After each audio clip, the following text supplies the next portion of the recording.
Assalamualaikum warahmatullahi wabarakatuh. Semoga kita dalam limpahan dan karunia Allah, dan kita termasuk orang-orang yang takwa. Pada mereka yang sedang sakit atau mendapatkan cobaan, hambatan, terlilit utang, semoga dapat bersabar bahwa itu adalah sayangnya Allah kepada kita dicoba.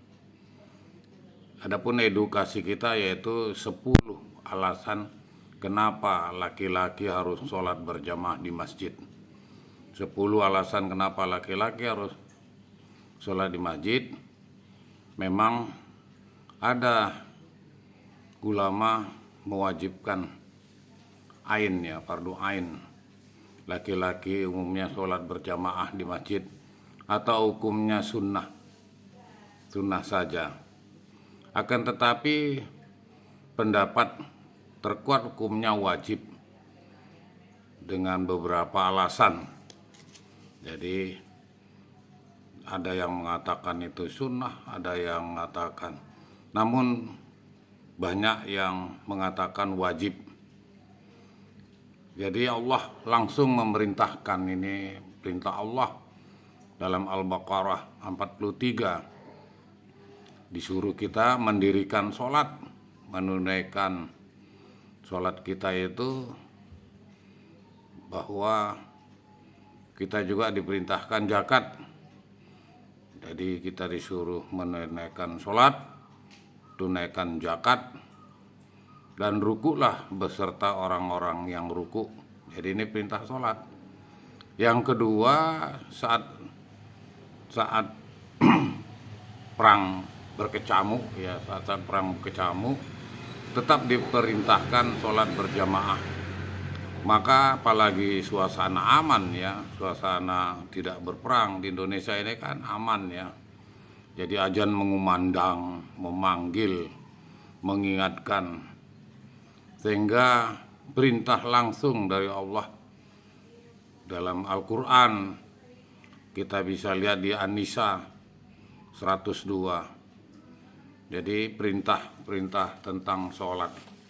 Selanjutnya, apabila kamu berada di tengah-tengah mereka atau sahabatmu, lalu kamu hendak mendirikan sholat bersama-sama, maka hendaklah golongan dari mereka berdiri sholat. Jadi kalau sholatnya tentara ya, jadi ada yang sedang waspada berperang, ada yang sedang sholat, jadi gantian. Jadi ada yang sedang sujud, jadi menyempurnakan satu rakaat, maka hendaklah mereka pindah ke belakang untuk menghadapi musuh. Jadi ini selalu yang sedang berperang, karena ini ceritanya tentang berperang. Yang ketiga, kalau itu tadi yang kedua. Yang ketiga itu orang buta. Jadi orang buta yang tidak bisa melihat, jadi diperintahkan sholat berjamaah. Jadi ini diperintahkan untuk orang yang buta tetap sholat berjamaah di masjid. Jika mendengar azan dia mulai bergerak. Jadi itu tentang bagaimana pentingnya melaksanakan sholat berjamaah. Selanjutnya, wajib sholat berjamaah jika mendengar azan. Azan ini sebagai menghimbun, memanggil untuk sholat. Jadi sabda Rasulullah, barang siapa yang mendengarkan lalu tidak mendatanginya, maka tidak ada sholat baginya kecuali belum ujur. Jadi makanya kita disuruh untuk sholat berjamaah ya, mendengarkan suara panggilan, maka wajib kita mematuhi untuk datang ke masjid sholat berjamaah, kecuali ujur, kecuali sedang sakit atau sedang tidak bisa ditinggal. Rasulullah memberi ancaman ya kepada laki-laki yang tidak sholat berjamaah. Jadi kalau dibilang tidak wajib, ini diancam oleh Rasulullah untuk sholat berjamaah. Jadi dengan emosinya mengatakan akan membakar rumah mereka. Wah, ini ada ini dulu riwayatnya. Yang keenam, tidak sholat berjamaah dianggap munafik. Jadi kita disuruh sholat berjamaah itu agar tidak dibilang munafik. Yang ketujuh, sholat berjamaah dengan mendapatkan pahala lebih banyak. Jadi ada di sana masuk masjid, kita baca doa, pulang dari masjid, meninggalkan masjid kita juga baca doa. Selama di masjid kita dapat melaksanakan sholat tahiyatul masjid, sholat qalbiyah, melaksanakan sholat wajib bersama. Jadi sahabat berjamaah mendapatkan pahala 27 kali lebih banyak. Jadi ini kenapa diperintahkan sholat berjamaah? Karena itu tadi pahalanya banyak. Jadi sholat berjamaah lebih utama dari sholat sendirian. Kalau dari katakan lebih utama berarti memang suruhan ya, suruhan. Jadi keutamaan daripada berjamaah itu bahwa salat, jadi seperti sholat Isya ya, mengatakan bahwa kita melaksanakan sholat setengah malam, apalagi orang yang sholat subuh ya. Jadi sholat subuh itu dikatakan seperti sholat sepenuhnya semalam penuh, malam suntuk. Jadi kalau kita bersolat berjamaah Isya sama dengan kita setengah malam melaksanakan sholat. Apabila kita sholat subuh, maka dikatakan kita sholat semalam penuh. Makanya ada sholat qalbiyah subuh, itu dunia ini tidak ada artinya. Jadi pahala sholat subuh, bayangin, dunia ini besar, tidak ada artinya. Jadi pahala sholat subuh, karena memang berjamaah sholat subuh ini sama dengan sholat semalam penuh. Jadi itu makanya diperintahkan untuk laki-laki sholat. Yang kesembilan, tidak sholat berjamaah akan dikuasai setan. Nah ini makanya ada wajib. Jadi kalau kita sholat sendiri di rumah, kita akan dikuasai setan. Tidaklah 3 orang di suatu desa atau lembah yang tidak mendirikan sholat berjamaah.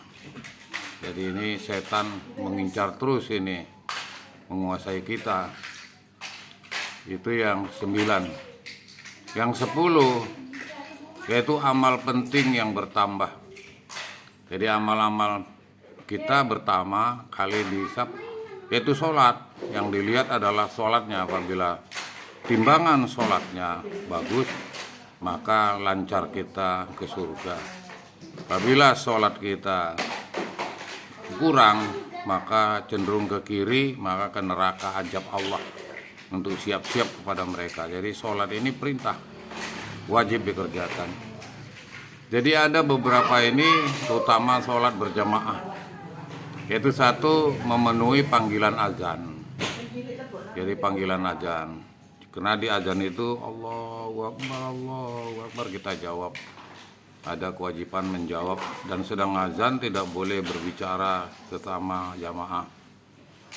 Yang kedua, bersegera untuk melaksanakan sholat awal waktu. Ya kalau kita untungnya berjamaah dapat bersegera sholat awal waktu. Yang ketiga, faedah kita sholat berjamaah ini yaitu berjalan ke masjid. Jadi dihitung langkah kita itu pahalanya. Begitulah. Yang 4, masuk ke masjid dengan berdoa. Allahumma wafili junubi. Jadi ada doanya ya. Jadi untuk kita berjamaah itu 4 tadi. Ada yang kelima yaitu sholat. Ada faedahnya tahiyatul masjid, pahalanya. Yang keenam, menunggu jamaah yang lain. Jadi saling menunggu itu berpahala. Yang ketujuh ini, malaikat mendoakan permohonan orang minta ampun di masjid. Jadi kita datang ke masjid, kita duduk, malaikat mendoakannya. Yang kedelapan itu persaksian malaikat. Jadi malaikat subuh itu menyerahkan tukang tanggung jawab nanti saat asar. malaikat yang asar juga nyerahkan kepada malaikat yang jaga sampai subuh. Jadi ada timbang terima ini. Disinilah manfaatnya sholat berjamaah, persaksian malaikat. Yang kesembilan, memenuhi panggilan iqamat. Jadi kalau udah Allah Akbar, udah la ilaha illallah, sudah Muhammad Rasulullah, seyogianya langsung sholat. Kesepuluh, yaitu terjaga dari gangguan setan. Kalau kita berjamaah, ada yang memimpin sholat, jadi kita tinggal kusuk saja pikiran kita mengikuti imam. Yang ke-11, berdiri menunggu takbir. Jadi kita berdiri, imam bilang Allahu Akbar. Ya sebelumnya kita membaca qul a'udzu birabbin nas malikin nas ilahin nas, supaya setan dan jin di tubuh kita pergi. Berserah diri. Yang ke-12, mendapatkan takbiratul ihram. Jadi kita mendapatkan takbiratul ihram kalau kita di musola atau berjamaah atau di masjid. Jadi merapikan saf, ini juga pahala merapikan saf, kelurusan saf, sehingga saf tidak bolong-bolong. Nanti ada setan kalau bolong-bolong di kanan kiri kita. Menjawab imam, jadi imam waladdolim, kita menjawab amin, perkenankanlah ya Allah. Jadi ini ada kewajiban. Jadi ada yang bilang mana hadisnya, mana hadis, coba dilihat berapa banyak ini, ada 26. Ini lebih dari 26 yang mampu saya mencatat, cuma 26 saja. Jadi yang ketiga, yang ke-15, secara umum terjaga dari kelupaan. Jadi kalau kita sholat sendiri ini 2 rakaat apa 3 ya, 3 atau 4 ya, sering setan mengalihkan. Tapi kalau kita berimam, dari kita itu nanti ada yang ngontrol bahwa sholat itu lebih, ada yang katakan subhanallah, sehingga nanti pada sujud sahwi sesudah kita selesai sadat 2 kali sujud untuk melengkapi sholat yang tadi. Karena kita berjamaah, ini enaknya kalau berjamaah itu pasti sholat kita, karena diantara kita itu ada yang khusyuk menghitung, jadi tidak sempat. Tapi kalau sendiri ini akan teledor kalau kita sholat sendiri tentang berapa rakaat kita ini. Jadi terjaga dari kelupaan kalau kita berjamaah, sehingga kita sholat bersama-sama. Sholat subuh 2 rakaat itu pasti, sholat zuhur 4 rakaat itu pasti, karena kita berjamaah. Ada yang saling mengingatkan. Selanjutnya memperoleh kekusukan.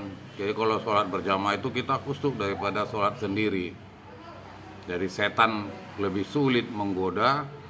Jadi begitu dikumandangkan azan, setan itu berangkat itu ke jauh, menjauh dari suara masjid itu. Ke-18, mendapatkan naungan malaikat orang yang berjamaah. Begitu faedahnya ini 18. Sebenarnya lebih dari 26 yang saya jumpain ya. Ini kita cukupkanlah. Yang ke-17, memosisikan keadaan bagus. Jadi kalau kita berjamaah, berpakaian yang wangi, pakai minyak wangi, baju yang bersih, ini namanya memposisikan. Hingga kanan kiri sebelum kita mulai takbir, mungkin orang lain kita bersalaman dulu, saling kenal. Ke-20, membuat marah setan. Jadi setan marah ini kalau kita berjamaah ini. Kenapa? Karena kita patuh, banyak yang kita dapat faedah. Sehingga dia kesulitan untuk mengajak kita ke neraka. Memang janjinya kepada Allah itu demikian waktu Nabi Adam dulu serta Hawa. Melatih memperbaiki bacaan. Terjaga dari sifat munafik yang ke-22. Yang ke-23, menjawab salam imam. Jadi salam yang Allahu Akbar, Assalamualaikum, Assalamualaikum itu tadi. Menjawab salam tadi. Yang ke-24 itu mengambil manfaat dari berjamaah. Jadi ada manfaatnya berjamaah. Ke-25 yaitu terwujud persatuan dalam berjamaah. Jadi ada kayak tentara yang mimpin, belok kanan, hormat, maju jalan, berhenti, ya ini imam ada. Yang ke-26, diam dan mendengarkan. Inilah, karena waktu kita terbatas, tidak saya batas, saya tidak kembangkan, cukupin dulu sampai sekian. Semoga media sosial ini bisa mempengaruhi. Assalamualaikum warahmatullahi wabarakatuh.